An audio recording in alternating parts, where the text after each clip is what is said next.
Баршаңызға қайырлы күн, сіздермен Нұрлайым.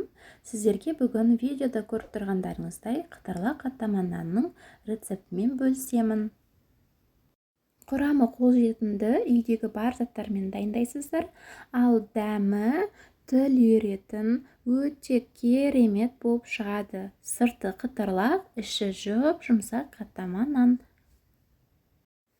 Видеоны соңына дейін көріп, каналыма тіркеліп, лайк басып, пікір қалдыруды ұмытпаңыздар. Сіздерден қолдау күтемін. Мен бұл қаттама нанды мектеп кезінен бері жасаймын. Құрамы қолжетімді, өте оңай жасалу жолы, дәмі керемет болып шығады. Ал ендеше бастайық. Айтып отқанымдай, жасалу жолы да өте оңай.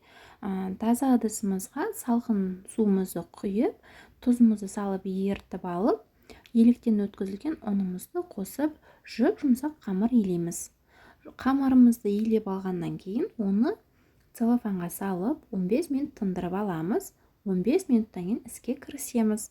Яғни қамырды зуалаға 2-ге немесе 3-ге бөліп алып, өзіңізге ыңғайлы видеода көрсетілгендей өте жұқа етіп жаямыз қамырымызды.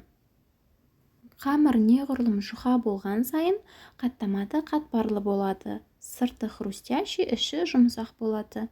Мінекей күн көрінетіндей етіп, осылай жұқа етіп жаямыз. Жайғаннан кейін осылайны созған кезде міне қамыр жыртылмайды. Енді ерітілген сары майды жағамыз. Сөйтіп қамырды орап шығамыз. Егер де сізде жылқының майы болса, жылқының майымен жасаса да болады. Мен сары маймен жасадым. Ертіп алып жағып, осылайнан қамырды орап шығамыз. Қамырды толықтай май жағып орап шыққаннан кейін тағы да дөңгелектеп кішігірім күлше жасаймыз.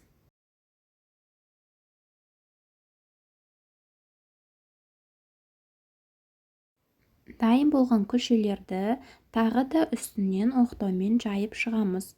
Жұқалап, дөңгелек етіп жайып шығамыз. Жайып болғаннан кейін қаттама нанды табада пісірсеңіздер де болады, яғни сковородкада. Болмаса газ пешке салып алсаңыздар да болады. Мен қызып тұрған пеште осылай противеньге салып, 180 градуста 15-20 минутта пісіріп аламын. Мінекей біздің қаттама дайын, қып-қызыл, әдемі, хрустящий және де жұп-жұмсақ болып шығады. Видеода көргендеріңіздей қаттаманың іші қатпарлы, жұмсақ, сырты қытырлақ.